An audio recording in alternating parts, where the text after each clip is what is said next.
Hi everyone, Josh Peck here. As many of you know, a few weeks ago, our 11-year-old son Nathan was admitted to the hospital with very serious symptoms. He now has an official diagnosis, and it's pretty bleak. Yet, as we all know, our God is more powerful than anything the world can throw at us. He's been diagnosed with an incredibly rare cancer that they're calling histiocytic sarcoma. From what we've been told, there have only been about 100 documented cases of this ever, and the survival rate is incredibly low. It's so rare that there is no established protocol for treatment. Now, that doesn't mean it isn't treatable, it just means there's no official way of handling that. At the time of this recording, Nathan is in the hospital receiving the best treatment his team could come up with to fight this. We don't know how long he will have to be in the hospital. We're dealing with this on a day-by-day basis. On top of that, while all of this was going on, we have had to evacuate our home due to a very serious mold issue. Because of this, our entire family has had to live in Airbnbs for the last 3 weeks. Even with this, there's still a lot we don't know. We don't know how our renters are going to handle this. We don't know how long the cleanup process will take. We don't even know for sure if we'll ever be able to return to the house. And because of this, we are currently looking for a new place to live. With Nathan's compromised and fragile immune system, he absolutely cannot return to the house until the entire mold situation is under control. It's very likely we will have to completely abandon the house and look for a new one, which, as many of you know, can be a very long, stressful, and expensive process. However, as I've always told my family, you can't really put a price tag on health, especially of our children, and we believe the Lord will provide. Now, as most men, I do not enjoy asking for help. However, as most fathers and husbands can relate to, there isn't anything I won't do for my family, especially our sick child who is in the hospital with a life-threatening illness. This is as serious as it gets. It is not overstating it to say this is a literal life and death situation. In light of that, I wanted to first ask all of you to please pray for our son, our family, and our housing situation. Also, because of the overwhelming expenses that inevitably come up from all these things happening at the same time, if you feel led to help financially for Nathan's medical care, hospital bills, and anything else that might come up, there's a couple different ways you can do that. We have a Give, Send, Go, which is givesendgo.com/NathanTheBrave. Our PayPal is paypal.me/JoshPeckDisclosure. Or you can send in your donation to P.O. Box 270123, Oklahoma City, Oklahoma 73137.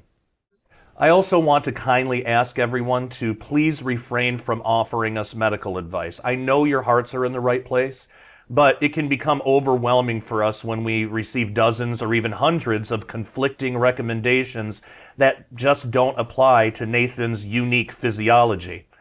Instead, we just ask that you give all of those to God and pray for our wisdom as well as the wisdom of Nathan's medical team, and let's just all trust God together that He knows what He's doing. I want to thank all of you so much for your prayers, encouragement, and generosity through this extremely difficult time. All that being said, love you all, take care, and God bless. Hey everybody, hope you're doing well. Josh Peck here.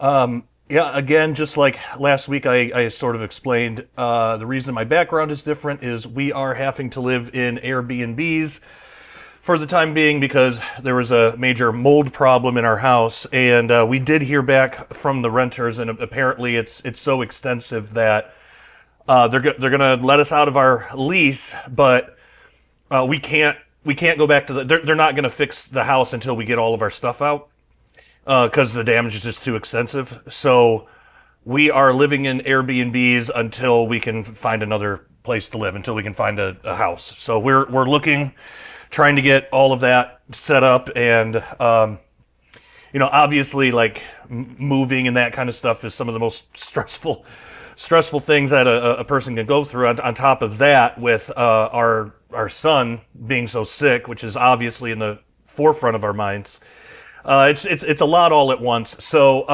I'd love it if you just keep us in prayers, and again, like the short video that played before this, if you want to help, there's information in the description below. Okay. So today I want to talk about the Apostle Paul, how I believe that it's not only that he converted to Christianity, although that's amazing enough, but specifically the Essene sect, who also became Christians after Jesus came. And there's a lot to get into on this. It's really exciting. Actually, to me, this is one of the most exciting and challenging, what would you call it? Challenging topics, I guess, to talk about, because it's exciting because if the information contained here is true, then we gain deeper insight into the history that we as Christians share, which is really exciting. But it's challenging because, like most other matters having to do with the Dead Sea Scrolls, there aren't like definite smoking gun answers. We have to pull a lot of pieces together to build a case, and that's what we're going to do here for this very, very exciting thing.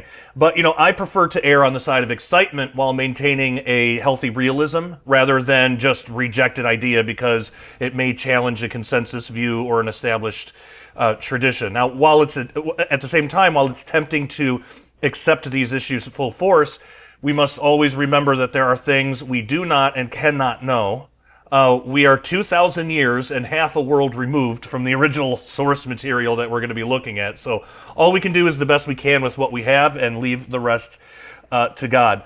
Also, I should mention, if you would like a written copy of this episode, if you want all the notes and everything, so you have all the information, there's a couple different ways to do that. You can go to dailyrenegade.com, and if you become a member there, not only will you get this entire video, not just the first part that I put on YouTube, you'll get the entire video, but you'll also be able to download a PDF that I personally wrote.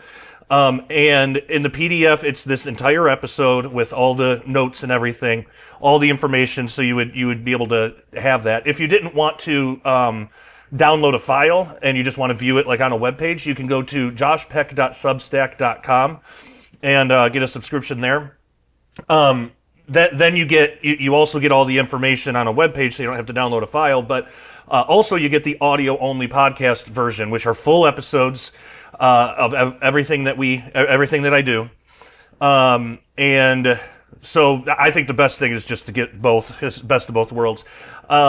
And all of the links to that are in the description below too. I should also mention that all of this information that we're going to be talking about comes from my 2-volume book set called Forgotten Prophecies of the Dead Sea Scrolls, which you can get at prophecywatchers.com if you're interested in that. Okay, so throughout the Dead Sea Scrolls, particularly in one called the Damascus document, we see the writers refer to the place of their community as Damascus, interestingly enough.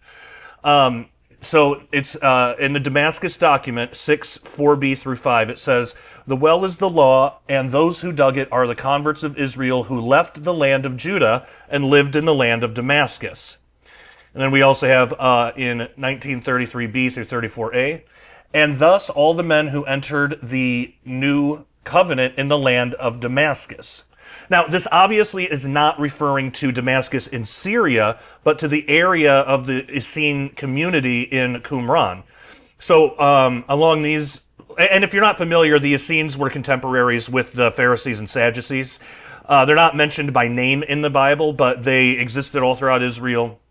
And they had, they basically were the Jews that didn't get into like heretical stuff like the Pharisees and the Sadducees did. They kept their faith as it was always in the Old Testament. So, okay, so and they were the writers and the keepers of the Dead Sea Scrolls. At least the Qumran community were. There were Essenes all over Israel, but specifically in the Qumran community, they're also called the Sons of Zadok. They kept and they wrote and kept the Dead Sea Scrolls. Okay. So again, that's not talking about Damascus in Syria, but it's talking about the Essene community in Qumran. Now, along those lines, and speaking of the coming Messiah, the Damascus document states, and this is Damascus document 7:18b through 20a, It says, "The star is the interpreter of the law who will come to Damascus, as it is written," Numbers 24:13, "A star moves out of Jacob, a scepter arises out of Israel." So this tells us that if we see a person described as an interpreter of the law in the Dead Sea Scrolls, it's likely a reference to the Messiah.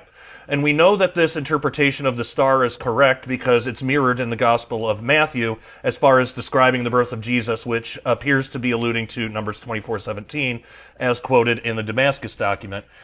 So Matthew 2:1-2 says, "Now when Jesus was born in Bethlehem of Judea, in the days of Herod the king, behold, there came wise men from the east to Jerusalem, saying, Where is he that is born King of the Jews? For we have seen his star in the east and are come to worship him."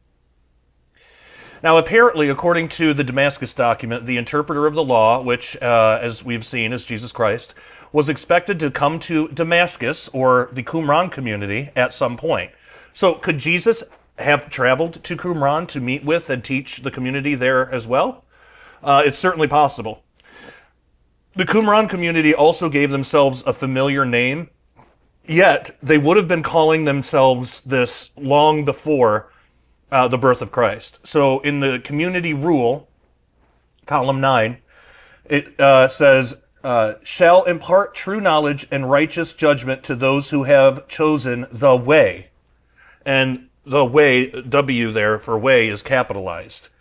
Now this immediately reminds us of the following passage in Acts. Acts 9:1-2 says, "Meanwhile Saul, still breathing out threats to murder the Lord's disciples, went to the high priest and requested letters from him to the synagogues in Damascus, so that if he found any who belonged to the way, either men or women, he could bring them as prisoners to Jerusalem." So we learn from the Dead Sea Scrolls that a group of people in Qumran were awaiting the Messiah. These people were calling themselves the Way, and the area they lived in was called Damascus. Paul, prior to his conversion, when he was still called Saul, wanted to travel to Damascus to bring back to Jerusalem any who were of the way. So is it at all possible that Paul wasn't planning to go to Syria, but to the much closer Qumran community to persecute newly converted Christians? After all, if the Qumran community was waiting for the Messiah and their expectation of what he would do matched the teachings and actions of Jesus, then it would make sense if the Qumran community, and by extension the Essenes, were some of the very first converts to Christianity. So this would mean early Christians weren't the originators of the phrase "the way" to describe themselves. Rather, the first Christians were already calling themselves that long before. So these would have been the Essenes and the priestly sons of Zadok who were eagerly awaiting Jesus Christ. That's really cool. Now we might be given another clue in the name of a street in Damascus. So Acts 9:10-11 says, "Now there was a disciple in Damascus named Ananias. The Lord said to him in a vision, 'Ananias,' and he replied, 'Here I am, Lord.' Then the Lord told him, 'Get up and go to the street called Straight, and at Judas' house look for a man from Tarsus named Saul, for he is praying.'" Okay, so we know the Qumran community believed they were the ones who were to fulfill the prophecy of Isaiah about preparing the way of the Lord and making his path straight.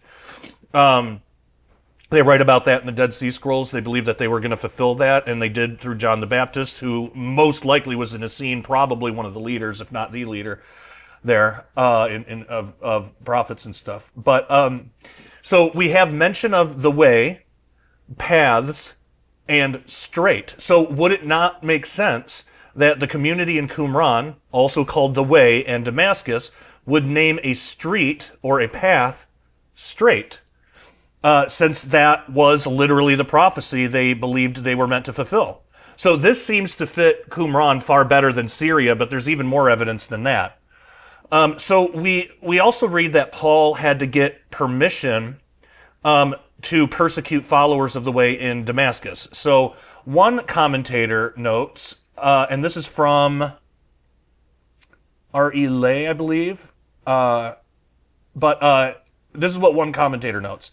The author of Acts says Saul went to the high priest and asked him for letters to the synagogues at Damascus, so that if he found any belonging to the Way, men or women, he might bring them bound to Jerusalem. The problem is that the high priest or priests of the temple in Jerusalem could have had no authority over any Jews who may have lived in the distant city of Damascus, and therefore nothing to grant to Saul for any mission there. At the time that the temple priesthood in Jerusalem supposedly granted Saul the right to arrest Jews in Damascus, that city was either an autonomous city-state or under the control of the Nabatean kingdom. In neither case is it reasonable to assume that any agent of the Jerusalem priesthood could simply enter the city and order its Jewish community to deliver up to him such Jews as he specified for transport in bondage to Jerusalem. The priests could not have conferred such authority, nor could the Herodian rulers Herod Antipas or Philip, nor could the Roman procurator of Judea. Okay. So it seems to make more sense that the priests in Jerusalem would have had authority within Israel, including Qumran, rather than the Damascus located in Syria. Hey everyone. Concerning the economically unstable times that we live in, it is a great idea to convert some of your savings into real money. Now, there is a big difference between real money and what we call money, which is actually currency. So our dollar is currency, which fluctuates. Real money, like silver, is a store of value over time. The best way to think of it is like this. If you had saved $1,000 in cash back in the late 60s, the late 1960s, that $1,000 would still be $1,000 today, but it would buy you significantly less today due to inflation. Now, if you saved that same $1,000 in silver back in the 1960s, it would be around $28,000 today. So one of the best ways to protect your purchasing power is in real money, more specifically, silver. Now, you can buy and have the metal shipped discreetly to your door, and what most people don't know is that you can actually convert your IRA or even your 401k into physical silver rather than having all your life savings tied up in the paper fiat system, which is, of course, subject to hyperinflation. So go to dailyrenegade.com right now and click on the Cornerstone Asset Metals banner and sign up to get your free silver report. One of the financial experts will speak with you and find out the best way to protect your savings going forward in these uncertain times. You can also click on the link in the description below that goes directly to cornerstoneassetmetals.com. Make sure you tell them that Josh Peck at Daily Renegade sent you. It is time to stop trusting the evil beast financial system of the world and protect your assets today. So the priests in Jerusalem already had very shaky history with the Qumran community. Saul, being a Pharisee himself at the time, likely would have been trained by the other priests to hate this group, and this could have been their chance to finally persecute the Qumran community the way they likely had wanted to for a long time. I've mentioned it before. Sorry that every once in a while I have to check my phone. I need to make sure with updates on Nathan and everything being in the hospital. So anyway, so on top of that, the Qumran community and their ways were already likely known throughout Israel. And this could be why Luke, the author of Acts, doesn't bother to explain Damascus or the way, because it was likely already known at that time. So if it were known, this is exactly how we would expect it to be written about. If it wasn't known, then we might expect Luke to explain why Saul wanted to go to Syria, how the temple priests had authority over such a distant place, how believers in Christ managed to escape to Syria, and why they called themselves the Way. As we see throughout his gospel and the rest of Acts, Luke is a very thorough and detailed writer. So either this would have been an odd lapse in his normal detailed writing style, or these details would have already been well known to his audience. And if that was the case, it may have been considered tedious and unnecessary to explain all these extra details. Also, when we look at the writings of Paul himself, we might have evidence that he converted not only to Christianity, but to the Way, as described in the Dead Sea Scrolls, which it would be the Essene Way. In his letter to the Galatians, Paul writes this. This is Galatians 1:15 through 22. But when the one who set me apart from birth called me by his grace was pleased to reveal his Son in me so that I could preach him among the Gentiles, I did not go to ask advice from any human being, nor did I go up to Jerusalem to see those who were apostles before me, but right way I departed to Arabia and then returned to Damascus. Then after 3 years, I went up to Jerusalem to visit Cephas and get information from him, and I stayed with him 15 days. But I saw none of the other apostles except James, the Lord's brother. I assure you that before God I am not lying about what I am writing to you. Afterward, I went to the regions of Syria and Cilicia, but I was personally unknown to the churches of Judea that are in Christ. Okay, so first notice that Paul mentions Damascus in verse 17. Then, in verse 21, he says, afterward he went to Syria. Now, it might seem odd that he didn't say back to Syria, if the Damascus he referenced just a couple verses earlier was in Syria. But that doesn't seem to be the case. He seems to be referencing a new place in verse 21. So if Paul was talking about the Qumran community called Damascus, many details of this passage fall into place. Second, the word Arabia is used here has been shown to most likely mean the Nabatean kingdom, not including the Sinai Peninsula at the time, on the east side of the Jordan. So during the 1st century AD, this area had a collection of cities in the Judean Negev for a spice trade route. At the time, the term Arab was an equivalent of Nabatean, which we discover from the 1st and 2nd books of Maccabees. And those references specifically are 1st Maccabees 5:25, 39, 9:35, and 2nd Maccabees 5:8. Connecting this with his descriptions of events in the book of Acts, Paul went to Damascus and was baptized. After that, we read that Paul went to Arabia when he returned to Damascus. After 3 years in Damascus, Paul went to Jerusalem for 15 days. If Damascus is Qumran, then Paul spent 3 years there. Now, here's what's fascinating. According to the historical records of Josephus and readings from within the community rule in the Dead Sea Scrolls, 3 years was the exact time that it took for a new member to become initiated into the community of the way, into the Qumran community, into the Essenes. So this is from Josephus. But now if anyone hath a mind to come over to their sect, talking about the Essenes, talking about the Qumran community specifically, he is not immediately admitted, but he is prescribed the same methods of living which they use for a year, while he continues excluded, and they give him also a small hatchet and the aforementioned girdle and the white garment. And when he hath given evidence during that time that he can observe their continence, he approaches nearer to their way of living and is made a partaker of the waters of purification. Yet he not even now admitted to live with them, for after this demonstration of his fortitude, his temper is tried 2 more years.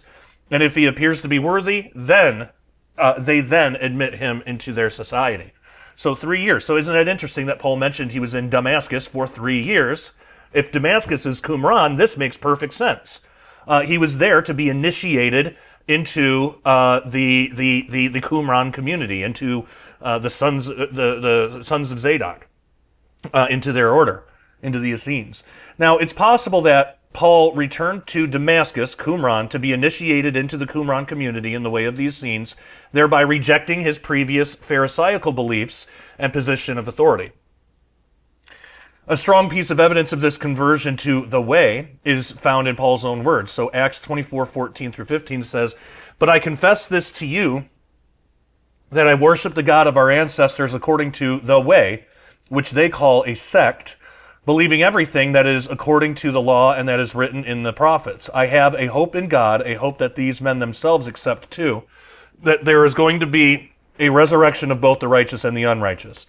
So Paul himself states that he became a follower of the way, even identifying it by saying that it's called a sect.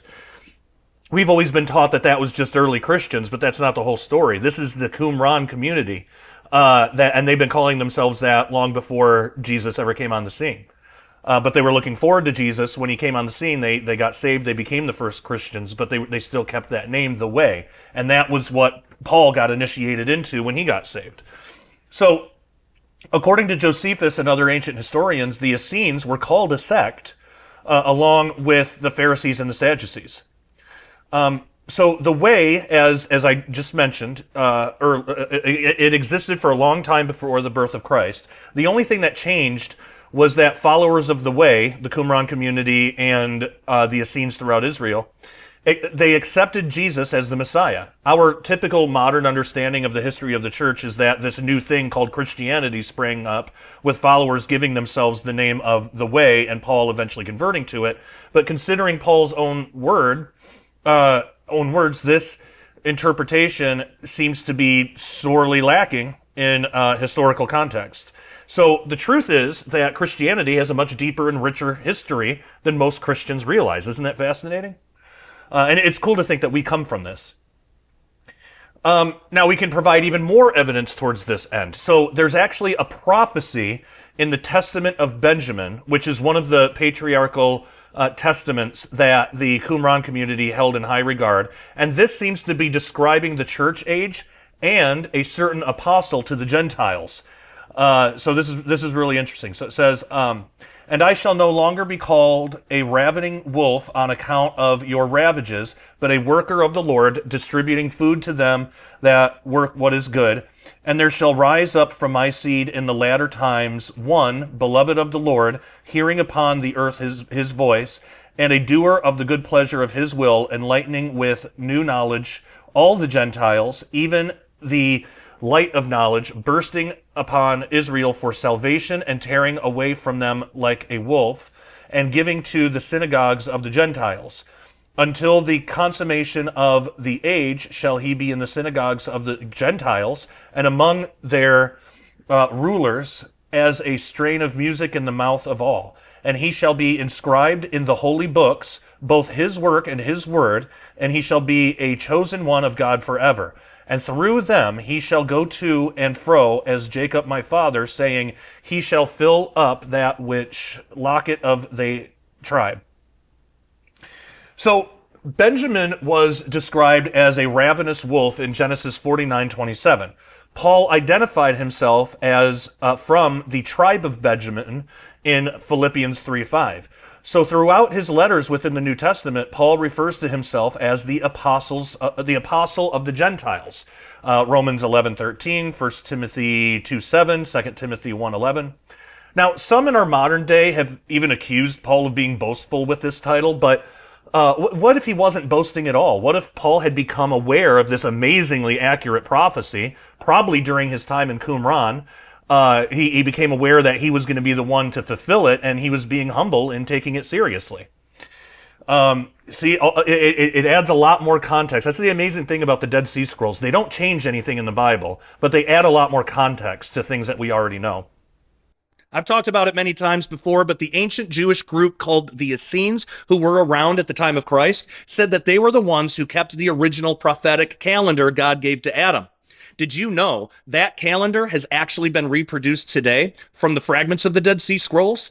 That's right, and now you can own one for yourself. So the Dead Sea Scroll wall calendar is now available and contains both the Essenes calendar as well as our own calendar, so you can compare the dates and see if they fall on anything interesting or prophetic in this amazing and ancient calendar. The calendar itself was developed by Dr. Ken Johnson and put into print by yours truly, so proceeds from the sales of this calendar go to support both Dr. Ken Johnson's ministry as well as Daily Renegade.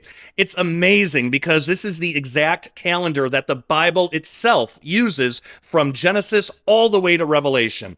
It's a great study tool and can even make a great gift for your prophecy-loving friends and family members. Click on the link in the description below to pick up yours today.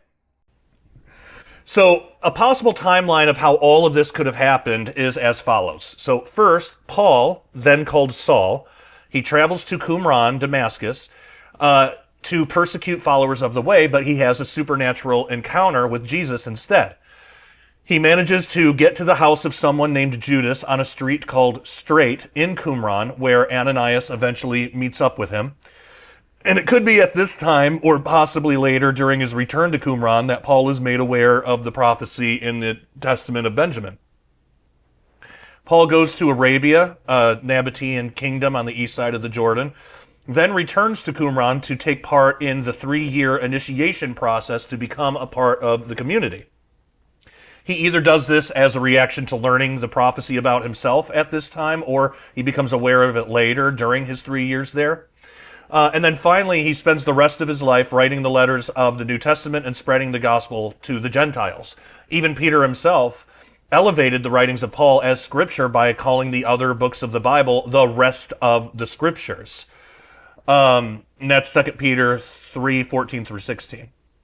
So could it be that Peter was aware of the testament of Benjamin prophecy as well? And I think he was. A lot of people don't know about that prophecy, but it's like really, really interesting how exact it is. Okay, so another piece of evidence towards this end might be how Paul reacted to the actions of Peter in the book of Galatians, especially if Peter was aware of the testaments of the patriarchs. So Galatians 2:11 through 14 says, "But when Cephas came to Antioch, I opposed him to his face, because he had clearly done wrong. Until certain people came from James, he had been eating with the Gentiles. But when they arrived, he stopped doing this and separated himself because he was afraid of those who were pro-circumcision. And the rest of the Jews also joined with him in this hypocrisy, so that even Barnabas was led astray with them by their hypocrisy.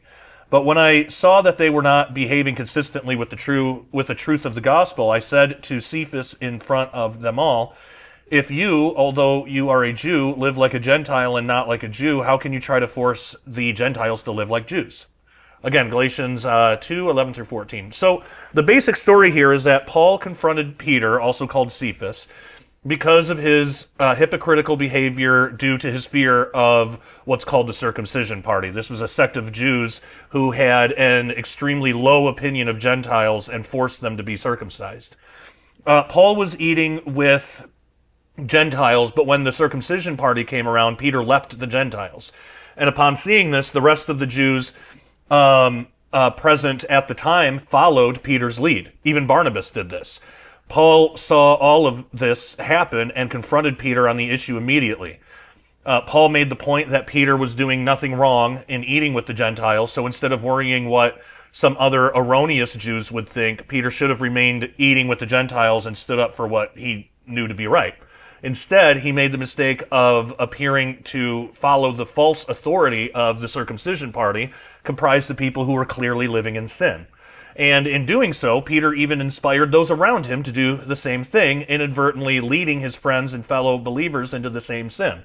This is why Paul felt it so important to call this activity out immediately so no one would make the mistake of continuing in this harmful behavior.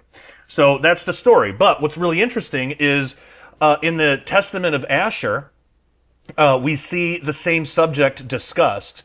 So it describes how some things can appear to be good but are completely evil. It gives the examples of someone who steals yet has pity on the poor.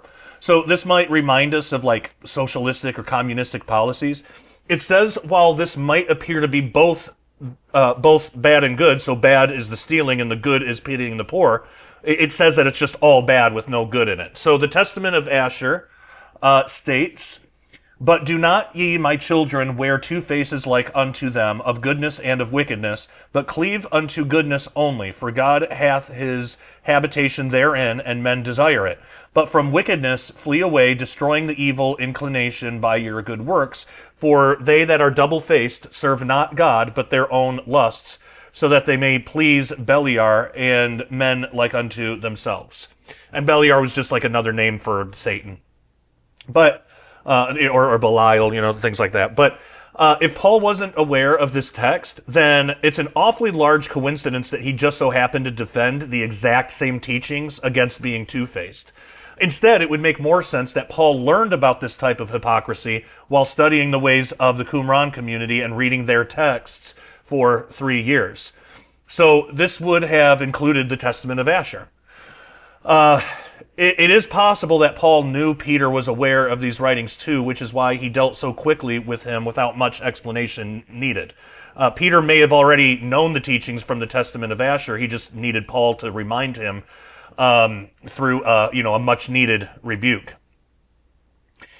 There's more in the writings of Paul and Luke. So we find the term sons of light not only in the Dead Sea Scrolls. It's a very common phrase in the Dead Sea Scrolls to talk about true believers.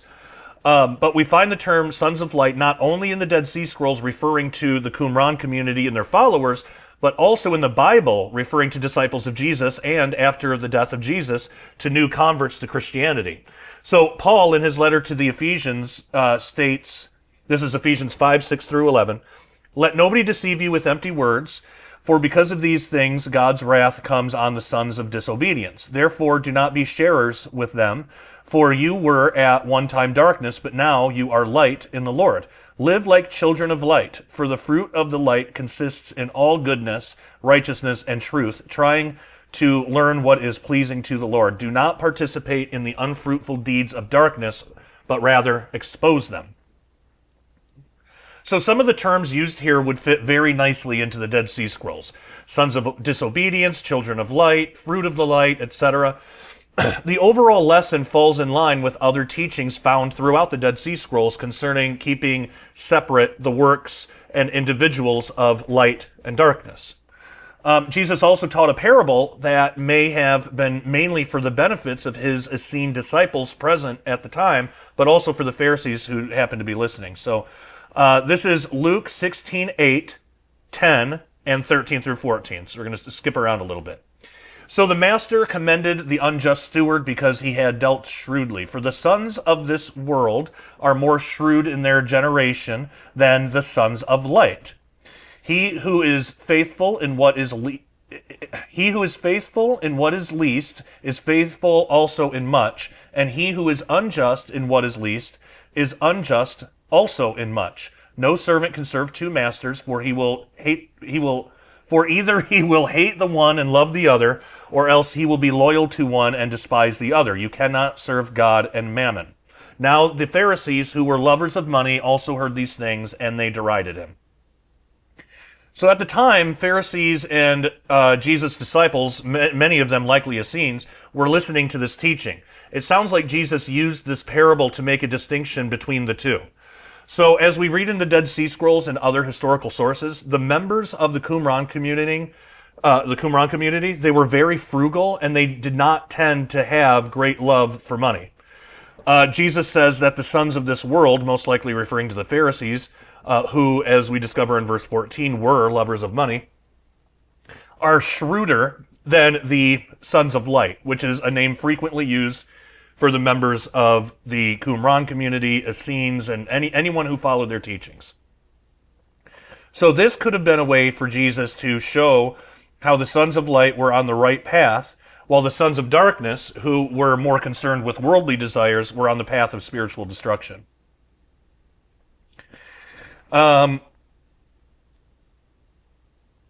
We got more to get into. We're going to talk about the book of Jubilees, the book of Enoch, because there's some really cool stuff in there. We're going to talk about the contention, Satan's contention over the body of Moses. Believe it or not, there's some clues in the Dead Sea Scrolls about what all of that's about. So we've got some more to talk about. Hey everyone, I hope you enjoyed the first half of this episode of the Sharpening Report. You know, if you are a Bible-believing Christian who opposes the kingdom of darkness trying to run the world right now, then you are a renegade to the satanic system. We here at Daily Renegade wear that badge proudly. So, if you're a renegade as well, and you want to see the rest of this video, head on over to dailyrenegade.com right now and get a membership today. Not only will you get the rest of this video, but you'll get our full catalog of Sharpening Report episodes and Daily Renegade update videos on topics such as Bible prophecy, science, technology, the Nephilim, aliens, and so much more. All of our episodes at Daily Renegade are early access, so as a member, you'll get the videos before anyone else does. Daily Renegade also offers videos not available anywhere else due to social media censorship. We also have a community page only for members where we can all fellowship together without fear of censorship. It's basically the best of Facebook and YouTube rolled into one without any of the garbage. Memberships are only $10 a month or $100 a year, and if you can do it, I suggest getting the $100 a year because it's cheaper in the long run, and essentially you get 2 months for free that way. So come join our family of renegades at dailyrenegade.com right now. The link is in the description below, and we'll see you there.